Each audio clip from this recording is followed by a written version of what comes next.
तजी मद मोह कपट छल नाना, करहु संग तेहि साधु समाना। जननी जनक बंधु सुत दारा, तनु धनु भवन सुहृदय परिवारा। और मद मोह तथा नाना प्रकार के छल कपट त्याग दे तो मैं उसे बहुत शीघ्र साधु के समान कर देता हूँ। माता, पिता, भाई, पुत्र, स्त्री, शरीर, धन, घर, मित्र और परिवार सबके ममता ताग बटोरी। मम पद मन ही बांध बरी डोरी, समदर्शी इच्छा कछु नाहि, हर्ष शोक भय नहीं मन माही। इन सब के ममत्व रूपी तांगों को बटोर कर और उन सब की एक डोरी बनाकर उसके द्वारा जो अपने मन को मेरे चरणों में बांध देता है, सारे सांसारिक संबंधों का केंद्र मुझे बना लेता है, जो समदर्शी है, जिसे कुछ इच्छा नहीं है और जिसके मन में हर्ष शोक और भय नहीं है। अस सज्जन मम उर बस कैसे, लोभी हृदय बसही धनु जैसे। तुम सारिके संत प्रिय मोरे, धरहु देह नहीं आन निहोरे। ऐसा सज्जन मेरे हृदय में कैसे बसता है, जैसे लोभी के हृदय में धन बसा करता है। तुम सरीखे संत ही मुझे प्रिय हो। मैं और किसी के कृतज्ञावश देह धारण नहीं करता।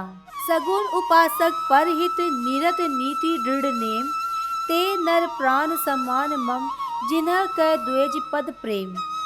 जो सगुण भगवान के उपासक है तो दूसरों के हित में लगे रहते हैं, नीति और नियमों में दृढ़ है, और जिन्हें ब्राह्मणों के चरणों में प्रेम है, वह मनुष्य मेरे प्राणों के समान है।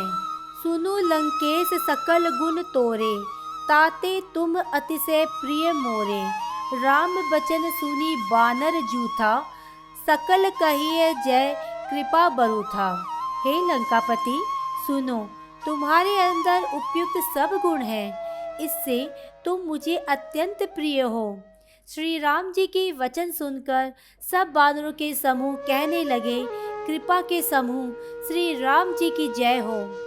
सुनत विभीषणु प्रभु के बानी, नहीं अगा श्रवणामृत जानी। पद अम्बुज गही बारही बारा, हृदय समात ना प्रेमु अपारा। प्रभु की बाणी सुनते हैं और उसे कानों के लिए अमृत जानकर विभीषण जी अघाते नहीं हैं। वे बार बार श्री राम जी के चरण कमलों को पकड़ते हैं, अपार प्रेम है, हृदय में समाता नहीं है। सुनहो देव सचराचर स्वामी, प्रणत पाल उर अंतर जामी। उर कछु प्रथम वासना रही, प्रभु पद प्रीति सरित सो वही।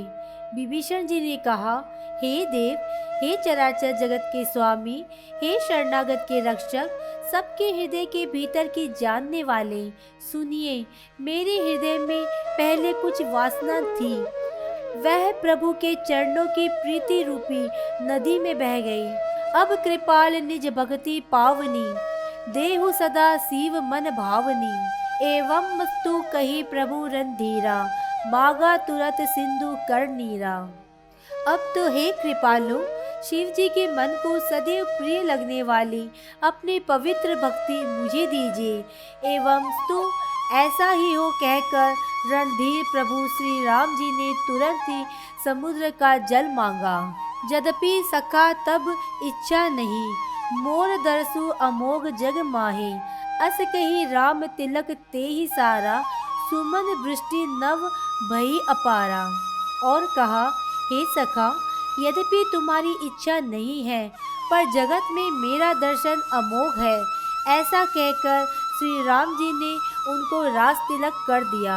आकाश से पुष्पों की अपार वृष्टि हुई। रावण क्रोध अनल निज श्वास समीर प्रचंड, जरन विभीषणु राखेउ दिनहु राजू अखंड।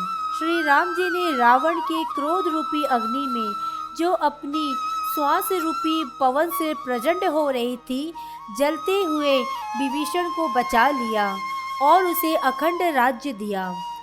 जो संपत्ति शिव रव नहीं, दीने दिए 10 मात, सोई संपदा विभीषण नहीं, सकुची दीनह रघुनाथ। शिव जी ने जो संपत्ति रावण को 10 सिरों की बलि देने पर दी थी, वही संपत्ति श्री रघुनाथ जी ने विभीषण को बहुत सकुचते हुए दी।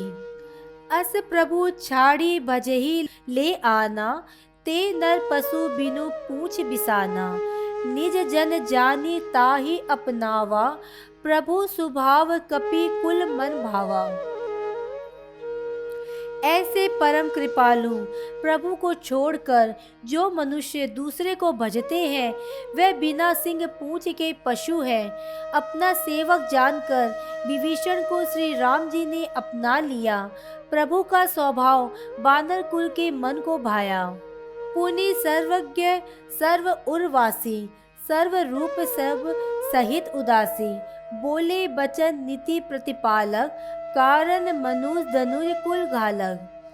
फिर सब कुछ जानने वाले, सबके हृदय में बसने वाले, स्वरूप सबसे रहित, उदासीन, कारण से मनुष्य बने हुए, भक्तों पर कृपा करने के लिए, राक्षसों के कुल का नाश करने वाले श्री राम जी नीति की रक्षा करने वाले वचन बोले। सुनो कपीस लंकापति बीरा, के ही विधि तरेव जलधि गंभीरा, सकुल मकर उरग झस जाती, अति अगा दुस्तर सब भाती। हे वीर वानर राज सुग्रीव और लंकापति विभीषण, सुनो इस गहरे समुद्र को किस प्रकार पार किया जाए। अनेक जाति के मगर, सांप और मछलियों से भरा हुआ ये अत्यंत अथाह समुद्र पार करने में सब प्रकार से कठिन है। कह लंकेश सुनहु रघुनायक, कोटि सिंधु शोषक तब सायक, जदापि तदपि नीति असि गाई, विनय करहु सागर सन जाई। विभीषण जी ने कहा, हे रघुनाथ जी सुनिए, यद्यपि आपका एक बाण ही करोड़ों समुद्र को सोखने वाला है, तथापि नीति ऐसी कही गई है, उचित यही होगा कि पहले जाकर समुद्र से प्रार्थना की जाए। प्रभु तुम्हार कुल गुरु जलधि कहिए उपार विचारी, बिनु प्रयास सागर तरही सकल भालू कपिधारी। हे प्रभु, समुद्र आपके कुल में पूर्वज है, वे विचार कर उपाय बतला देंगे। तब रीछ और बानरों की सारी सेना बिना ही परिश्रम के समुद्र के पार उतर जाएगी। सखा कही तुम्ह नीति उपाई, करेऊ देव जो होई सहाई, मंत्र न यह लक्ष्मण मन भावा, राम वचन सुनी अति दुख पावा। श्री राम जी ने कहा, हे सखा, तुमने अच्छा उपाय बताया, यही किया जाए। यदि देव सहायक हो। ये सलाह लक्ष्मण जी के मन को अच्छी नहीं लगी। श्री राम जी के वचन सुनकर तो उन्होंने बहुत ही दुख पाया।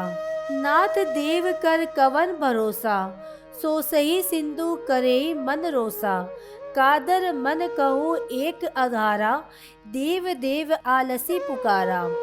लक्ष्मण जी ने कहा, हे नाथ, देव का कौन सा भरोसा, मन में क्रोध कीजिए और समुद्र को सुखा डालिए। ये देव तो कायर के मन का एक आधार है, आलसी लोग ही देव देव पुकारा करते हैं। सुनत बिहसी बोले रघुबीरा, ऐसे ही करब धरहु मन धीरा, अस कही प्रभु अनुजहि समुझाई, सिंधु समीप गए रघुराई। ये सुनकर श्री रघुबीर हंसकर बोले, ऐसे ही करेंगे, मन में धीरज रखो। ऐसा कहकर छोटे भाई को समझाकर प्रभु श्री रघुनाथ जी समुद्र के समीप गए। प्रथम प्रणाम कीन्ह सिरु नाई, बैठे पूनी तट दर्भ दसाई। जब ही विभीषण प्रभु पाई आए, पाछे रावण दूत पठाए। उन्होंने पहले सिर नवाकर प्रणाम किया, फिर किनारे पर कुश बिछाकर बैठ गए। इधर जो ही विभीषण जी प्रभु के पास आए थे, त्यों ही रावण ने उनके पीछे दूत भेजे थे। सकल चरित तीनह देखे धरे कपट कपि देह, सकल चरित तीनह देखे धरे कपट कपि देह। प्रभु गुण हृदय सरहाही, शरणागत पर नेह। कपट से बानर का शरीर धारण कर उन्होंने सब लीलाएं देखी। वह अपने हृदय में प्रभु के गुणों की और शरणागत पर उनके स्नेह की सराहना करने लगे। प्रगट बखनाहि राम सुभाऊ, अति सब प्रेम गा बिसरी दुराऊ। रिपु के दूत कपिनह तब जाने, सकल बाधि कपि से पही आने।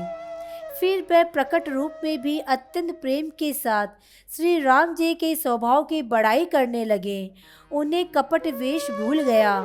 सब बानरों ने जाना कि ये शत्रु के दूत है। वह उनको सबको बांध कर सुग्रीव के पास ले आए। कह सुग्रीव सुनहु सब बानर, अंग भंग करे पटवहु निसीचर। सुने सुग्रीव बचन कपि धाये, बांधे कटक चहु पास फिराए। सुग्रीव ने कहा, सब बानरों सुनो, राक्षसों के अंग भंग करके भेज दो। सुग्रीव के वचन सुनकर बानर दौड़े। दूतों को बांधकर उन्होंने सेना के चारों ओर घुमाया। बहु प्रकार मारन कपिलागे, दीन पुकार तदापि ना त्यागे। जो हमार हर नासा काना, ते ही कौशला दिस के आना।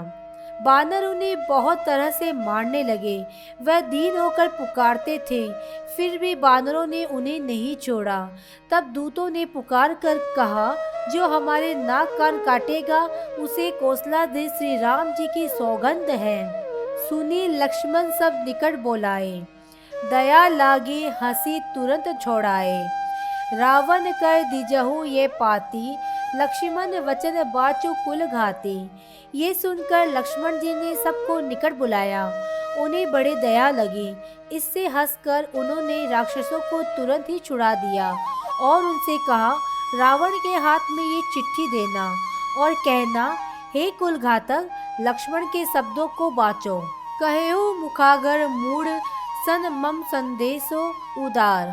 सीता दे मिलहु न ता आवा, कालू तुम्हार। फिर उस मूर्ख से जवानी ये मेरा उदार संदेश कहना, सीता जी को देकर श्री राम से मिलो, नहीं तो तुम्हारा काल आ गया समझो। तुरंत नाई लक्ष्मण पद माथा, चले दूत वर्णत गुण गाथा। कहत राम जसु लंका आए, रावण चरण शीस तिन्ह नाए। लक्ष्मण जी के चरणों में मस्तक नवाकर श्री राम जी के गुणों की कथा वर्णन करते हुए दूत तुरंत ही चल दिए। श्री राम जी का यश कहते हुए वह लंका में आए और उन्होंने रावण के चरणों में शीस नवाए। बिहसी दशानन पूछी बाता, कहेसी न सुख आपनी कुशलाता। पुनि कहु खबरी विभीषण केरी, जाहि मृत्यु आई अति नेरी। 10 मुख रावण ने हंसकर बात पूछी, अरे सुख, अपने कुशल क्यों नहीं कहता। फिर उस विभीषण का समाचार सुना, मृत्यु जिसके अत्यंत निकट आ गई है। करत राज लंका सट त्यागे, होई जब कर कीट अभागे। पुनि कहूँ भालू किस कट काई, कठिन काल प्रेरित चली आई। मूर्ख ने राज्य करते हुए लंका को त्यागा, अभागा, अब जो का कीड़ा बनेगा। जो के साथ जैसे धुन भी पिस जाता है, वैसे ही नर बानरों के साथ वह भी मारा जाएगा। फिर भालू और बानरों की सेना का हाल कह, जो कठिन काल की प्रेरणा से यहाँ चली आई है। जिन्ह के जीवन का रखवारा, भयउ मृदुल चित सिंधु बिचारा। कह तप सेना के बात बहोरी, जिन्ह के हृदय त्रास अति मोरी। और जिनके जीवन का रक्षक कोमल चित वाला बेचारा समुद्र बन गया है, उनके और राक्षसों के बीच में यदि समुद्र ना होता तो अब तक राक्षस उन्हें मारकर खा गए होते। फिर उन तपस्वियों की बात बता, जिनके हृदय में मेरा बड़ा डर है।